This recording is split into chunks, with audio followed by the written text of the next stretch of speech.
반갑습니다. 4월 2일 일요일입니다. 자, 오늘 종목 진단 시작할게요. 자, 거래량 특징 종목은요, 하나갤러리아와 포스코 ICT 준비되어 있고요. 뉴스 테마 특징 종목은 한국전력과 현대건설입니다. 약간 이제 논란이 있는 종목이네요. 네. 그 다음에 인기 검색 상위 종목으로는요, 카나리아 바이오, 그 다음에 포스코 홀딩스까지 준비가 되어 있습니다.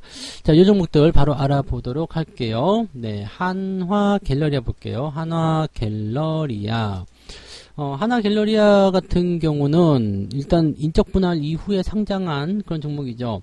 자, 이거 예전에 합병, 이제, 상장이 폐지됐다라고 봐야 되겠죠? 이제 합병해가지고, 하나솔루션으로 넘어갔었던 종목입니다. 근데, 그 당시만 하더라도 기업이 되게 부실했었거든요.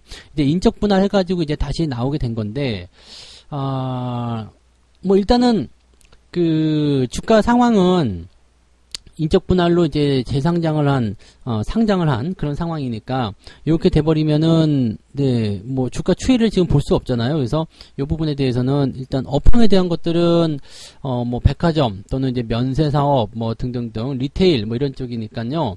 이쪽으로 보면은, 앞으로 이제, 코로나 상황도 괜찮아지고 했기 때문에, 괜찮을 것 같다 생각은 좀 들 수 있겠습니다. 그죠? 자, 그래서, 그 정도까지만 일단 보시면 될 것 같고, 이 기업의 이제, 히스토리를 좀 보게 되면, 현재 시점에서는 이제 계속적으로 이제 자금난이 좀 있었잖아요. 그래서, 좀 적자가 좀 심화되고, 좀 경영이 어려워진 상태가 됐어요. 그래가지고, 하나솔루션이 그 당시에 합병을 해서 가져갔는데, 가져갈 때 이제 시너지를 만들겠다라는 얘기인데, 하나솔루션은 뭐 하는 기업인지 아시죠? 근데, 뭔가 이제 사업 영역을 확대해주고 뭔가 시너지를 좀 만들겠다라는 거였는데, 이거 지금 케미칼류 회사하고 이 리테일 쪽하고 둘이 만나가지고 뭐가 될까라는 생각을 좀 해볼 수밖에 없단 말이에요. 그러니까 보통 이제 원래 비슷한 애들끼리 만나야죠. 그러니까 건설 회사가 건자재 회사, 시멘트 회사를 산다든지, 아니면은 게임 회사가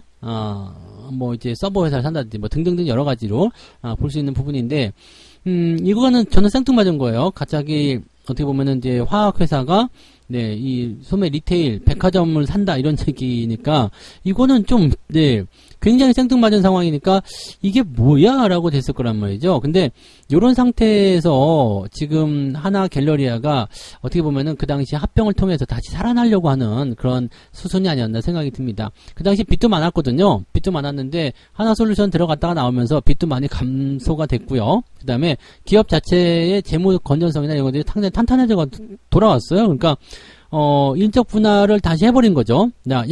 이제, 우리는 이제 헤어져야 될 시간이다. 해가지고 이제, 우리는 이제 케미칼 이쪽, 원래 하던 사업에 집중할 테니까 리테일 쪽 싹 가지고 네가 나가. 해가지고 다시 나간 거란 말이에요. 그러니까 합병해가지고 좀 이제 먹여 살린 거지. 그러니까 쉽게 얘기하면요. 밖에 나가 있던 자녀가 이게 좀 자금난에 허덕여가지고 가난하게 힘들게 살고 있으니까 부모가 불러들인 거지. 야, 일로 들어와. 들어와서 엄마 아빠 밑에서 이렇게 밥 먹고 돈 모아가지고 다시 나가. 이런 거랑 똑같은 겁니다. 그래서 이제 부채를 가지고 들어와가지고 빚도 갚았을 거고, 또는 이제 일부분은 엄마 아빠 갚아줄 수도 있겠죠. 그렇게 해서 한 다음에 엄마 아빠는 어느 정도 돈 모아서 이제 나갈래 라고 했을 때 다시 인적 분할이 되는 그런 형태의 느낌이라고 보시면 됩니다. 그래서 하나갤러리아 같은 경우는 이제 그런 식으로 본다라면 뭔가 체질 개선이 됐겠죠. 그 다음에 경험도 한번 했기 때문에 정신 바짝 차리겠죠. 그 다음에 업황도 좀 개선될 수 있으니까 제가 보기엔 나빠 보이지 않습니다. 그래서 지금 상태에서만 본다라면은 기업들이 여러 가지로 해서 봐주기 한다 이렇게 나올 수도 있겠습니다만은, 네, 글쎄요, 그냥 현재 시점에서 본다라면은, 이제 막 상장을 했고, 그래서, 이제 시작하는 부분이니까, 이 상태로 본다라면은, 네, 그냥 좀 잘 될 것 같아요. 이제 주가 추이라든지 이런 부분은 보기 좀 어렵겠습니다만은, 현재로서는 그냥 특별한 거 없이 그냥 유지되지 않겠는가라고 생각이 좀 듭니다. 그래서 그런 부분들 참고하시고요. 오늘, 3월 31일날 보면은 이제 변동성이 좀 이제 크게 나타난 모습은 좀 있었는데, 보통 상장 첫날은 좀 그런 부분이 좀 있죠. 그래서 이 부분은 좀 참고하고 넘어가시고요. 요거는 저도 잘 모르겠어요. 지금 현재 나온 포지션이 거의 없기 때문에 업황이나 이런 부분들은 이제 또는 이제 체질적으로 많이 개선이 돼서 좋아졌을 것이다 생각은 하지만, 네, 뭔가 검증이 안 돼 있잖아요. 그래서 저의 입장에서는 신규 매수 같은 경우는 그다지 권장하고 싶지는 않고요. 갖고 계신 분들은 뭐 특별하게 주가가 크게 변동을 보인다거나 그런 거 아니면 일단 조금 더 지켜보는 것이 중요하지 않을까 생각이 듭니다. 그래서 그런 쪽으로 판단해 주시면 좋을 것 같아요. 근데 대부분이 지금은 이제 매수를 할 것이냐에 대한 입장이실 것 같으니까 매수는 하지 말고 조금 지켜보는 것이 유리하지 않겠느냐라고 말씀을 드릴 수 있을 것 같아요. 그래서 그 부분 참고하시면 좋겠네요. 네. 자, 그 다음에 포스코 ICT 볼게요. 네. 아이고, 포스코 ICT 같은 경우는 주가가 최근에 많이 올랐었죠. 빰빰 치고 올랐다가 이제 금요일날 20%까지 올라갔다가 6%까지 떨어졌네요. 이거는 네. 포스코 ICT라는 기업은 이제 사명이 좀 바뀝니다. DX로 이제 바뀐다고 했습니다. 이제 아직까지는 적용이 안 된 것 같은데 조만간 바뀌겠죠? DX가 뭐냐면 이제 디지털 트랜스포메이션 이라고 되어 있습니다. 그래서 이거 뭐라고 해야 되죠? 디지털로 이제 트랜스포메이션 이게 변화한다는 얘기겠죠? 네, 디지털 변화, 디지털 전환 뭐 이런 쪽으로 보시면 될 것 같은데 하여튼 뭐 그런 쪽으로 이제 바뀐답니다. 네, 그래서 DX래요. DX. 뭐 이제 인공지능 AI, 빅데이터, 로봇 이런 것들을 하겠다라고 얘기가 나오는 거니까 그런 부분이고 또 이거 2차전지 소재도 있어요. 네, 그런 부분이 있어서 향후 성장에 대한 기대치들이 많이 높아져 있다고 보시면 되겠죠. 자, 다만 단기적 반등은 항상 부담입니다. 지금 가만히 있다가 갑자기 상승을 해버렸다. 그 다음에 넘어가 버렸다라는 부분들은 부담이 될 수가 있겠죠. 그렇다면 지금 현재 시점에서 지지라인 때는 어디로 봐야 되느냐. 일단 갭상승한 거는 인정해줘야죠. 추가 상승한 부분도 인정해줘야 되고요. 지금 9,000원 라인 때에서 지지선 잡히겠네요. 9,000원이 밀리게 되면 어떻게 돼요? 단기적으로 벌려놓은 이격을 매꾸로 들어오게 될 가능성이 높습니다. 그러면 아래쪽 지지라인이 7,500원 정도 형성되겠죠. 그러면 7,500원까지 밀리면 제법 타격은 클 수 있어요. 네, 한 20% 정도 변동성이 있잖아요. 그러니까 이거는 최대한 네, 여기 8,700원대 요 정도 라인대에서 막아줘야 된다는 거 보시면 되겠습니다. 갖고 계신 분들만 일단 홀딩하실 필요가 있겠네요. 지금 신규 접근하시기는 부담되고요. 갖고 계신 분들은 좀 더 지켜보시면서 유지하시면 될 것 같습니다. 자, 그 다음에 보실 종목이 한국전력. 네. 한국전력 이거 욕 나오는 조직이네요, 이제. 네, 진짜 욕 나오게 생겨버렸는데. 네.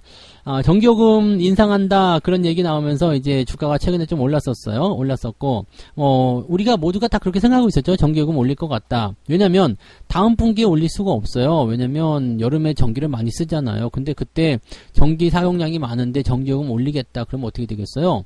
당연히, 네, 반발이 심하겠죠. 장난하냐? 뭐, 못 살겠다. 이렇게 나올 수 있단 말이죠. 그러니까, 이렇게 되면은, 지금 올리는 게 최선이죠. 왜냐면 지금 올려놓고, 여름에 이제 전기요금이 많이 나오게 되면, 거기에 대해서 이제 뭐, 이익을 좀 더 챙길 수도 있는 거고, 아니면 뭐, 전기요금을 좀 감면해준다고 하더라도, 뭐, 그런 부분에 있어서는, 뭐, 크게, 타격이 없겠죠. 근데 지금 인상하지 않은 상태에서 적자가 커져 있는 상태인데 현재 시점에서 만약에 여름에 전기 많이 썼으니까 전기요금 좀 깎아주자 라고 됐을 때는 또 타격을 입을 수밖에 없죠. 그러니까 이런 부분들이 있어서 전기요금의 어떤 인상 시기를 잘 조려야 되는데 이게 지금 보류가 돼버렸죠. 그래서 지금은 동결이라고 봐야 됩니다. 동결을 한다고 봐야 돼서 전기요금을 인상을 못하게 됐다. 그러면 저의 입장에서는 한 4분기 때부터는 올리겠다 생각할 수 있는데 4분기 때는 또 올 겨울에 보셨던 것처럼 가스비나 이런 것들이 부담이 되니까 전기로 떼는데 전기요금 올린다고 하면 항상 문제지.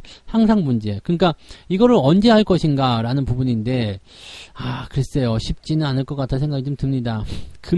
이게 전기요금 같은 경우는 일단은 인상을 좀 해줘야지 그래도 이제 한국전력 기업의 입장에서는 뭐 적자도 좀 해소하고 분위기가 좀 나아질 텐데 이런 부분들이 좀 아쉬운 것 같아요. 네. 자, 전기요금은 일단 동결이 됐기 때문에 한전에게는 악재입니다. 그러면 이 종목은 더 빠지진 않더라도 네, 더 올라갈 일이 당분간은 없겠다 생각할 수밖에 없겠죠. 지금은 조금 더 인내하셔야 될 것 같아요. 바로 이제 더 치고 올라갈 수 있는 가능성이 있었는데 이거를 꺾어버렸기 때문에 아마 아래쪽 지지라인 때 잡으려고 노력할 것 같습니다. 17,500원 라인 때 지지선 보시면서 대응하셔야 되겠고요. 신규 접근은 지금은 들어가지 않는 게 유리할 것 같아요. 신규 접근은 하지 마시고 네, 지난번에 여기 3월 중반에 매수하시는 것은 괜찮았는데 지금은 다시 그건 깎아먹은 상태고요. 조금 더 내려갈 수도 있습니다. 근데 크게 뭐 주가 떨어진다거나 어차피 뭐 달라진 건 없잖아요. 그래서 크게 떨어질 건 아니고요. 횡보를 통해서 진행될 가능성이 매우 높다라고 생각하시는 게 맞을 것 같습니다. 그래서 조금 더 지루한 형태의 장세가 연결될 수 있기 때문에 가지고 계신 분들은 그런 점 참고해서 대응하시고요. 신규 접근은 하지 않는 것으로 접근하시는 게 유리할 것 같습니다. 자, 그 다음에 현대건설 볼게요. 현대건설 같은 경우 요즘에 건설주들 경기 다시 좋아진다는 얘기가 있습니다. 건설 경기, 분양도 다시 살아나고 그런다고 하는데, 현대건설 같은 경우는 이제 방위도 있죠. 네, 방위 쪽, 방산 쪽 수출에 대한 부분도 좀 있고요. 그 다음에 대형 수주에 대한 그런 기대감도 같이 있는 상황입니다. 그래서 성장성이 좀 좋아질 것이다. 근데, 이런 현대건설 같은 경우는 이제 덩치가 큰 기업이기 때문에 해외 프로젝트도 같이 하고 있잖아요. 그래서 그런 쪽으로 조금씩 이제 풀리기 시작할 거다. 왜냐면 코로나 상황이 좋아졌기 때문에 충분히 가능한 이야기죠. 자, 그런 부분인데 국내 쪽에선 여전히 좀 부담스럽습니다. 분양에 대한 부분들이 아직 분양가가 비싸다는 이야기. 근데 건자재 가격이 비싸기 때문에 어쩔 수 없다 이런 얘기들 계속 나오고 있잖아요. 공사비 비싸서 분양 가격은 낮출 수 없다 등등의 여러 이야기가 나오고 있는 상태이니까 그런 것들을 참고해 본다 그러면 당장 부동산이 쉽게 풀리기는 어려울 것 같아 보이죠. 그러면 지금 현재 건설에 대한 부분들은 해외 수주가 터져야지만 주가 상승할 수 있다는 얘기가 되는 거죠. 다른 것도 마찬가지예요. GS건설이나 대형 건설주들은 그렇고요. 중소형 건설주들은 더 힘들 거예요. 토목공사나 이런 인프라 구축 이런 쪽으로 가는 그런 기업들이 아니면은 주택공사 쪽으로 가는 기업들은 당분간은 좀 올해는 좀 쉽지 않을 것 같다는 판단을 하셔야 되겠죠.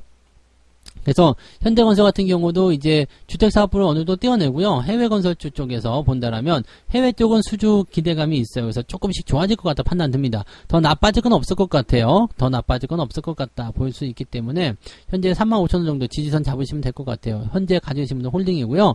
대신에 매수는 아직까지는 매력적이지 않습니다. 주가가 일단 돌아서는 모습은 안 주고 있잖아요.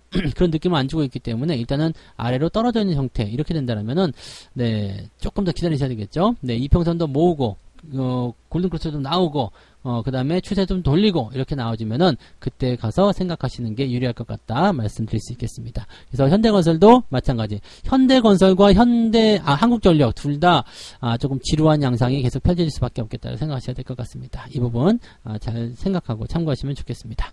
자, 카나리아 바이오 볼게요.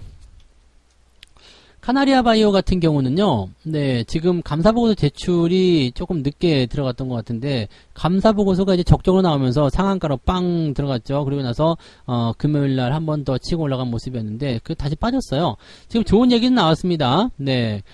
장중에 이제 오레고보맙이라는, 난소암, 치료제라고 봐야 되나요? 이 부분이, 임상 3상에 대해서 이제 심의를 통과했다 이런 얘기가 있습니다. 임상 3상이면 거의 끝난 거잖아요. 근데 이제 추가적인 임상 3상의 검토를 또 해야 되기 때문에 임상을 계속 진행하라 이런 얘기를 받았다고 합니다.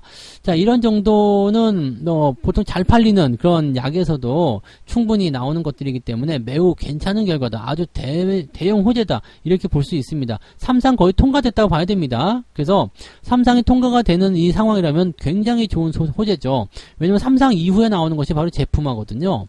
1상, 2상, 3상입니다. 3상이 끝나고 나면 이제 제품화가 된단 말이에요. 그러면 이 부분이 굉장히 긍정적이죠. 이거는 언제냐면은 이제 올해 9월부터 이제 다음 3상 임상에 대한 검토가 진행된다. 이렇게 나와 있습니다. 이거 굉장히 대형 호재입니다. 대형 호재고, 이제 감사보고서가 이제 적정으로 제출이 됐다라는 부분도 긍정적인 부분이었죠. 근데 이걸 여기서 다 올려버렸어요. 다 올려버리고 조금 밀어버린 상태라서 약간은, 조금, 애매해졌다라고 판단하셔야 될 것 같습니다. 그래서 조금 뭐라 그럴까요? 뭔가 좀, 아쉬워졌다?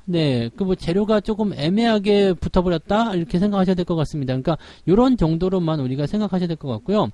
지금 막 치고 올라가는 형태의 패턴은 아닐 것 같다는 생각이 좀 듭니다. 왜냐면 한번 밀렸기 때문에 현재 시점에서의 어떤 부담감은 조금 생길 수밖에 없지 않겠나 이렇게 판단하셔야 되겠죠. 그래서 주가가 일단은 아래쪽으로 하방 조정을 좀 받지 않을까. 그래서 3만원 정도 정도까지는 우리가 열어놓고 봐야 되겠다 생각하셔야 될 것 같습니다. 그래서 지금 3만원 정도 라인대 지지선 보시면서 홀딩하시면 되겠고요. 매수 같은 경우는 지금 자리는 위험하고 좀 안 좋습니다. 그 다음에 지난 매물대가 4만원대에 형성되어 있기 때문에 상당히 저항도 좀 두꺼울 거예요. 그러니까 매수 같은 부분보다는 갖고 계신 분들이 홀딩하신 전략이 지금 유리할 것 같아요. 지지선 3만원 정도 조금 밀린다 하더라도 한 27,000원 정도는 지켜줘야 주는 것이 좋지 않을까 생각되고요. 요거 이탈되면은 아래쪽으로 확 열려버리기 때문에 이 부분은 주의를 하셔야 됩니다. 그래서 저 위쪽 라인대 지지선을 꼭 살펴보시면서 대응하시기 바랍니다. 네, 매수보다는 홀딩 이렇게 보시면 되겠습니다. 자, 그 다음에 포스코 홀딩스로 한번 넘어가 볼게요. 포스코 홀딩스는 이제 그 리튬 관련한 부분이죠. 이게 지금 아르헨티나 쪽에 그 소금 호수를 가지고 있어요. 그러면서 그쪽에서 이제 리튬을 생산하고 있는데, 지금 그 광물 조달 국가를 인도네시아와 아르헨티나 이런 쪽으로 확장해라 이렇게 요청을 계속 하고 있다고 합니다. FTA에 대한 그런 내용이고, 그 다음에 이제 IRA죠. IRA. 미국 재무부에서 이제 발표하는 IRA. 이쪽 부분에서는 이제 그 포스코 홀딩스가 수혜를 받을 것이다라는 전망이 나오고 있습니다. 이제, 아무래도 이런 리튬이라든지 이런 쪽은 2차 전지로 좀 연결되기 때문에 긍정적인 기대감이 좀 생기겠죠. 그래서 여기에 대한 기대감을 좀 가지고 있다 보시면 될 것 같은데, 현재는 이제 철강 사업도 같이 있잖아요. 철강. 이 철강이 또 주업이기 때문에 주업인 철강에 플러스 2차 전지 해가지고 지금 현재 주가가 계속 상승하고 있는 것 같습니다. 추세적인 부분은 굉장히 좋아요. 우상향 패턴 잘 만들어냈습니다. 그래서 이 부분은 지금 약간 오늘 오버한 부분이 좀 있었죠. 31일날 오버한 게 좀 있어가지고 약간은 차익 실현이 좀 나온 것 같아요. 그래서 외국인들 매도도 조금 나오고 그런 모습이었던 것 같은데 이 부분들은 이제 약간은 좀 숨고르기 좀 들어가겠죠. 여기서 바로 또 치고 올라간다 그러면은 뭐 상관없겠습니다만 그게 아니라 좀 들어온다 라고 한다라면 아래쪽 하단까지는 좀 생각하셔야 될 것 같습니다. 다만 주가가 상승할 때는 어떻게 해요? 직전 고점 라인대를 반드시 넘겨서 가기 때문에 지금 이 종목의 지지 라인대는 35만원대를 못 박아도 됩니다. 그래서 35만원에서 36만원 정도 여기 라인대가 이 종목의 지지선이다 라고 보시면 되죠. 그래서 추세는 그렇게 형성될 것 같고요. 36만원은 깨질 수 있어도 35만원은 어지간하면 안 깨질 것 같다 생각하시면 되겠습니다. 유지가 필요한 그런 종목이죠. 갖고 계신 분들은 일단 홀딩이고요. 대신에 신규 매수 같은 경우는 조금 기다려봐야 될 것 같아요. 주가 떨어져도 매수하기 어렵고요. 주가 올라가면 더 매수하기 어렵죠. 그래서 매수 타이밍이 조금 지나치는 것 같아요. 지난번에 33만원 이럴 때는 매수하기 좋았는데 지금은 일단은 양봉 몸통이 좀 큰 게 나타났기 때문에 이 부분에서는 약간의 주의가 좀 필요합니다. 그래서 신규 매수는 조금 주의해서 보시는 것이 유리하지 않을까라고 생각해 봅니다. 그래서 그 내용들 같이 생각해 주시면 좋겠습니다. 자, 그래서 오늘 종목 진단, 6종목입니다. 하나갤러리와 포스코 ICT, 한국전력과 현대건설, 카나리아 바이오, 포스코 홀딩스, 이렇게 말씀드렸는데요. 사볼 만한 종목은 많지가 않네요. 거의 없는 것 같은데, 아무튼, 약간은 조금 애매한 그런 단계 속에 있는 종목들인 것 같아서요. 그런 부분들 잘 참고해 보시고요. 대신에 뭐, 특별히 매도를 해야 되겠다라고 생각할 만한 종목도 별로 없는 것 같아요. 그러니까, 시장 자체가 조금 편안하게 굴러갈 수 있는 그런 내용 속에서 종목들도 잘 버텨주지 않을까 생각해 봅니다. 자, 그래서 오늘 종목 진단 여기서 마치도록 하고요. 저는 내일 아침 시황으로 다시 오도록 하겠습니다. 고맙습니다. 본 방송에서 제공되는 모든 정보는 투자 판단의 참고 자료이며 투자의 최종 책임은 본 방송을 이용하는 본인에게 있습니다.